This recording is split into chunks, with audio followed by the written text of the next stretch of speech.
O programa a seguir tem classificação indicativa livre.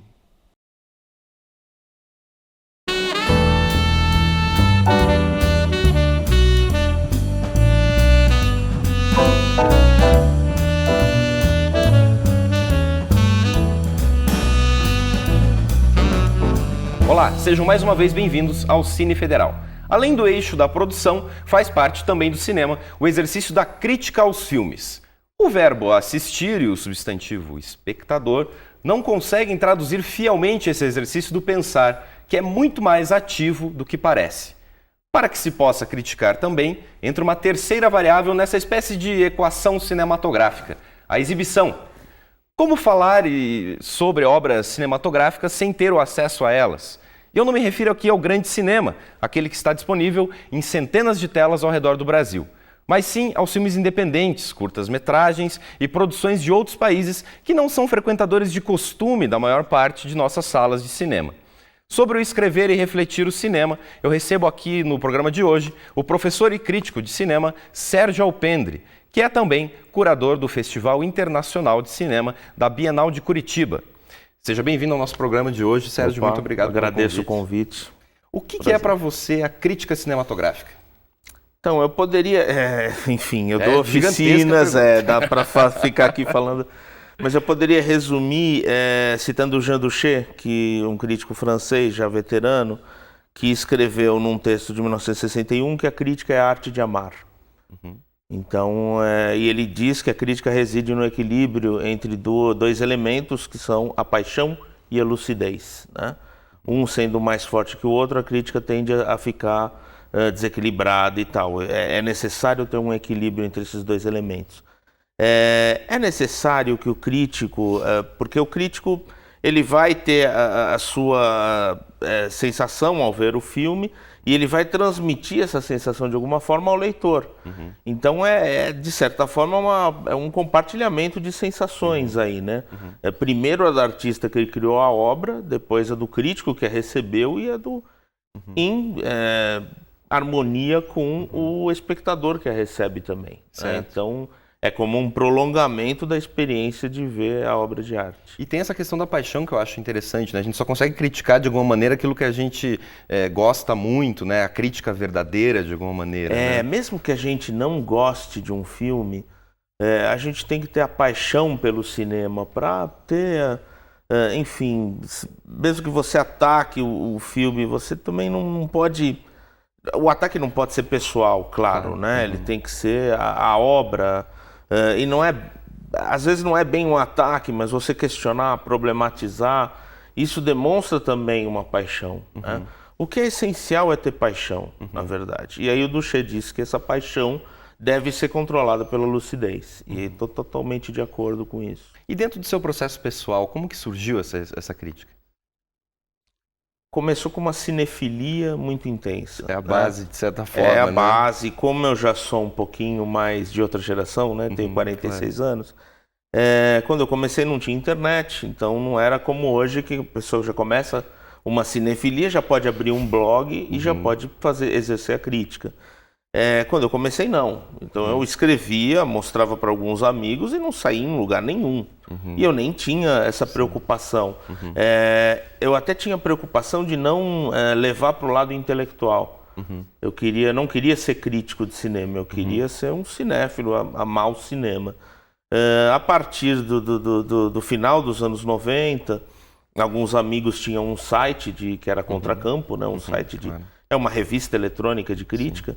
E eu fui convidado a escrever lá e aí começou. E foi embora. Aí foi embora. E depois eu montei uma revista também. Tem essa questão digital que permite hoje a gente ter acesso, por exemplo, à obra, sei lá, de um cineasta oriental, de muito longe da gente, por exemplo, de uma maneira muito fácil, né? Tem o lado bom e tem o lado ruim nessa questão. Né? Porque ao mesmo tempo que você, dos dois lados, né? Você tem muitos críticos podendo exercer essa função crítica e isso você vai ter uma enormidade de críticos na internet e muitos não vão ter o preparo suficiente para ser crítico, porque você tem que ter...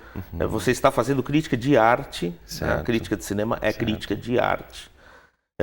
E ao mesmo tempo, do lado de cinefilia, você tem uma possibilidade de ver tudo quanto é filme, mas você pode ver de forma desordenada. Então você não vai pelo caminho, às vezes, de ver coisas óbvias, coisas necessárias e básicas.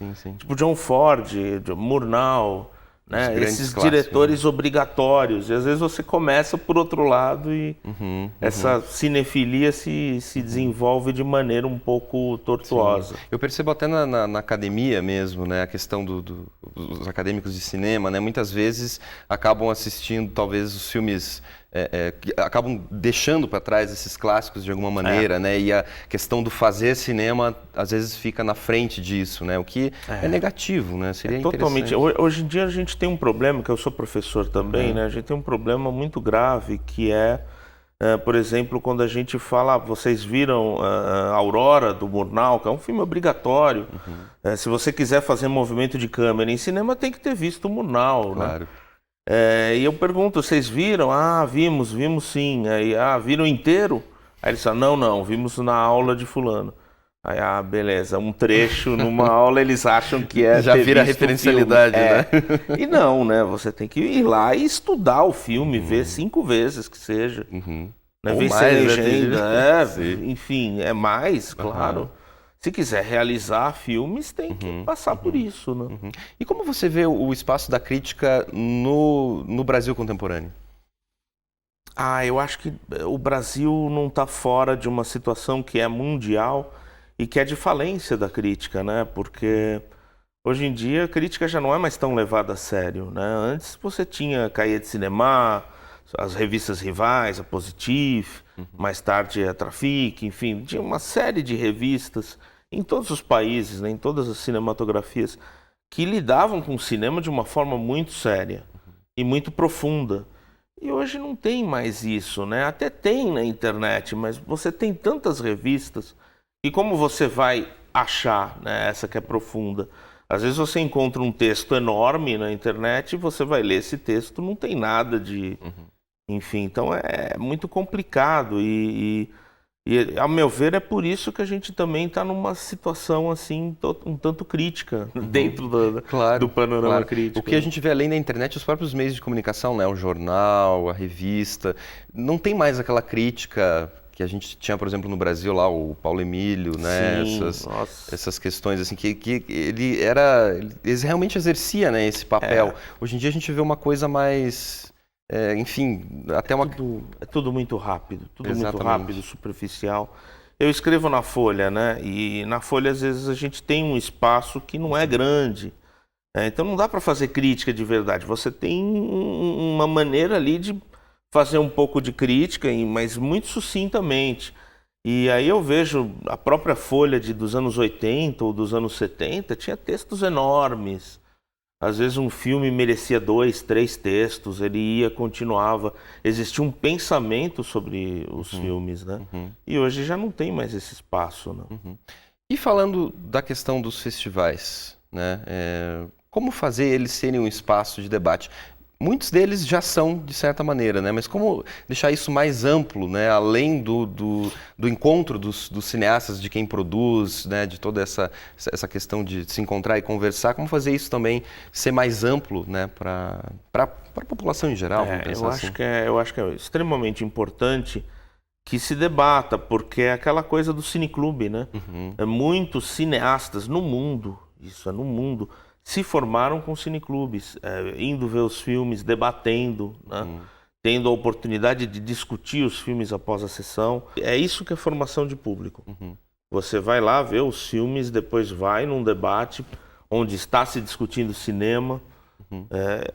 Eu acho que é fundamental, faz parte. Assim, o festival tem que agregar isso. E o que é uma boa curadoria? Como você resume uma boa curadoria, né? No caso, pode ter o exemplo da FICBIC aqui, né? Que a gente tem em Curitiba. Eu espero que seja o exemplo da minha curadoria, né? Enfim, não posso falar, né? Eu espero que seja. Eu acho que assim, a gente precisa ter muito carinho com aquilo que a gente programa, né? É engraçado porque eu vejo os filmes em casa, num link, muitas vezes, no computador. Depois eu venho ver no cinema, com um público atrás, eu sento lá na frente e eu fico sempre pensando como é que o público vai receber o filme que eu programei. e torcendo para que ele receba da melhor maneira, né? Eu acho que essa é a questão. A curadoria, você tem que pensar em filmes que devem ser vistos, né? Claro que numa seleção que é pequena, não é uma seleção grande, são 11 longas, eu não coloquei nenhum longa de que eu não goste. Claro. Né? Todos eu gosto em algum nível, uns eu gosto mais, outros eu gosto menos, mas o critério principal é o filme deve ser visto, né? Que é o critério, a meu ver, que deve ser de um programador. Eu costumo usar a diferenciação que o Henri Langlois, fundador da Cinemateca Francesa, um grande nome do cinema, que era crítico também, e ele falava que, como crítico, ele não abria mão da subjetividade, né? Não abria mão de sua subjetividade. E como programador, ele não abria mão de filme algum. Então, qualquer filme, mesmo que ele não gostasse, se fosse necessário, ele programava. Eu acho que é a mesma coisa numa curadoria. Não foi o caso desta do FICBIC, porque tinha poucos filmes na seleção de longas e tal. Mas eu poderia até programar um curta que eu não gosto, mas que eu acho que deve ser visto. Que deve ser visto, discutido, porque ele aponta coisas importantes, né? E claro que dessa forma eu encontraria uma importância, né, uma justificativa para colocar o filme na seleção. Certo. Eu gostaria que você comentasse, pelo menos assim, claro, não é a questão da preferência, né, mas dentro dessa seleção, assim, o que é interessante, talvez, analisando esse conjunto, que características que devem ser observadas pelo público? Eu acho que a principal é que existem vários caminhos possíveis de serem tomados no cinema contemporâneo. A seleção aponta isso.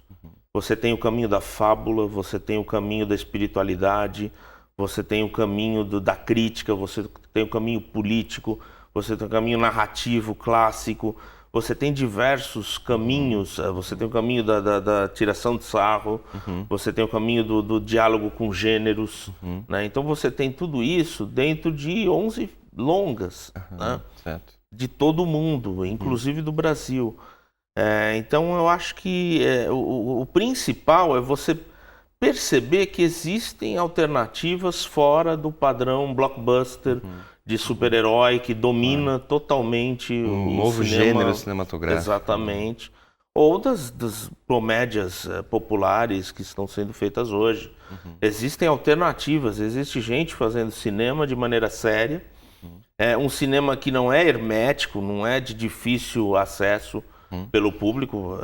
Eventualmente, um ou outro pode ser um pouquinho mais, mas é um cinema que te perturbe, que você sai do filme pensando e aquilo fica na sua cabeça, claro, você fica com o filme na cabeça por muito tempo. Certo. É diferente de um filme de super-herói que você, na primeira pipoca, você vai comer uma pizza, depois já esqueceu. Já foi, né? Você pode até se divertir com o filme, mas depois você já esqueceu. Claro, com certeza.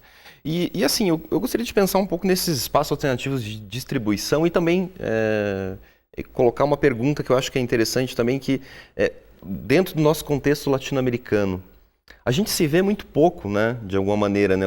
A questão do filme, o filme argentino, o filme chileno aqui no Brasil e também os nossos filmes lá, né? Existe um trave de distribuição aqui, né? Isso pelo menos me incomoda muito. Existe, é complicado mesmo, né? Mas você vê, muitos filmes no Brasil mesmo não são vistos, atingir, né? Eles nós são vistos mesmos, só né? em festivais. Então, se passa num festival mineiro, só o público mineiro vê. Se passa num festival aqui, só o público daqui vê. E depois não chega às telas, não chega ao circuito comercial, né? E aí a gente vai ter um cinema uruguaio sendo retomado, argentino, com muitas coisas interessantes. Tem, aliás, um representante argentino no FICBIC. A gente vai ter cinema do México, enfim, não é visto, né? Claro. O que chega pra gente é só o mais comercial, que não necessariamente é o melhor. E você é a favor, assim, desse... Eu imagino, né, que é uma coisa positiva por um sentido, né? Essa distribuição, digamos, alternativa, uma distribuição feita pela internet, uma visualização possível. É uma tela nova, de certa maneira, né? Totalmente a favor, assim. Eu acho que se você não tem como... Um dos cineastas que eu programei, que é o Eugene Green, que teve até retrospectiva dele no FICBIC, era impossível de ser conhecido se não fosse pela internet. Então o cinéfilo Até só o resgate tinha... daqueles cineastas que às vezes não tiveram uma grande visualidade na época, né, da produção dos seus filmes, podem ser revisitados hoje em dia, né? Exatamente. O filme do Rosenberg mesmo, o clássico do Rosenberg, um dos clássicos do Rosenberg, que é o Assuntina das Américas, tá no YouTube. Então pode ser visto, e ele gosta, ele quer que o filme seja visto. O filme foi censurado na época, pouca gente viu, mas está na íntegra no YouTube, então deve-se recorrer a isso. Né? Essas cláusulas, por exemplo, de ineditismo, que boa parte dos festivais fazem, isso também complica um pouco a visualidade dos curtas-metragens, dos filmes, justamente na época em que eles são produzidos, né? Eu acho que o ineditismo, ele prejudica quando por exemplo... É muito grande, como o da Mostra de São Paulo, por exemplo, que tem que ser inédito no Brasil. Né? Porque o Brasil é um país enorme. Né? Agora, o FICBIC, o ineditismo é em Curitiba. Claro. Eu acho que é justificável. Porque você... Para chamar o público, mas não faz sentido se o FICBIC adotasse uma... tem que ser inédito no Brasil. Aí não faz sentido, porque... Tem muitos filmes que passaram só no Festival do Rio, o cinéfilo paulistano não teve como ver. Certo. Então... Só voltando a essa questão do cinema contemporâneo, é possível a gente dizer que hoje em dia não se tem mais, então, os movimentos cinematográficos, as escolas, isso existe? Como você avalia isso? Existe ainda.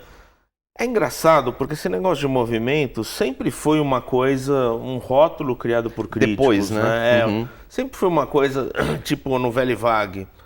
Que é a Nouvelle Vague? São diretores muito diferentes. Sim. Como é que a gente coloca no mesmo... movimento? Exatamente, né? E agora tem o cinema romeno. O cinema romeno tá com tudo, né? Ultimamente, muita gente tem falado do cinema português. Realmente, você percebe algumas coisas em comum, algumas buscas né, em comum nesses cineastas portugueses. Mas não dá para falar, existe um cinema português, todo mundo fazendo o mesmo tipo de filme. E nem vai existir de certa forma, né? Não tem. Agora tem... Claro, tem boom do cinema tailandês, já teve boom do cinema chinês, já teve do cinema romeno... sei lá qual vai ser o próximo, das Filipinas, enfim, mas Eles dão uma certa relevância, pelo menos, né? Tem esse espaço, um espaço geográfico, um momento, né? Mas não dá pra gente rotular tudo no mesmo... É difícil, é complicado. No mesmo balaio, digamos assim. Né? No FICBIC a gente teve que não fui eu que curei, mas teve uma retrospectiva interessante sobre o cinema novo alemão.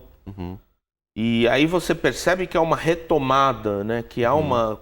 Como aqui no Brasil, eles tiveram um período muito difícil, que é anos 80 e anos 90, em que as produções eram muito ruins, muito comerciais, e agora tem uma retomada com diretores interessantes como o Christian Petzold, diretor do Iella, que passou no FICBIC. Existe então essa parte da retomada, mas mesmo assim os filmes são muito diferentes entre si, né? O que existe é novos filmes chegando, filmes de qualidade, mas você vai ver, não dá para falar que é um movimento assim. Até existe uma associação com a Escola de Berlim. Claro. Que muitos deles passaram pela Escola de Berlim. Ainda assim é complicado, esses filmes pensam em coisas parecidas, é um pouco complicado, porque eles têm muitas diferenças. Certo. Acho que, afinal de contas, o importante é visualizar esses filmes e conseguir também falar sobre eles e não necessariamente ficar nessa questão do rótulo em cima. Né? Porque eu lembro da Nouvelle Vague japonesa, né? Foi bom o rótulo para aqueles diretores que estavam ali, eles queriam se impulsionar, mas depois cada um foi para o seu lado. Sim. O Imamura mesmo não se considerava como um diretor da Nouvelle Vague japonesa. E o Suzuki também não. Enfim, são diversas buscas, né? Que estão sendo ali, que não dá para encaixar tudo no mesmo pacote. Claro. Sérgio, muito obrigado pela sua presença aqui hoje, pelas opiniões aí. Eu agradeço, foi um prazer. Sensacional a conversa. Muito obrigado. Obrigado. O Cine Federal de hoje fica por aqui. Atente aos endereços que aparecem logo abaixo. Ali você pode assistir esse e outros programas e também curtir a nossa TV nas redes sociais. Eu volto na semana que vem. Um grande abraço. Tchau.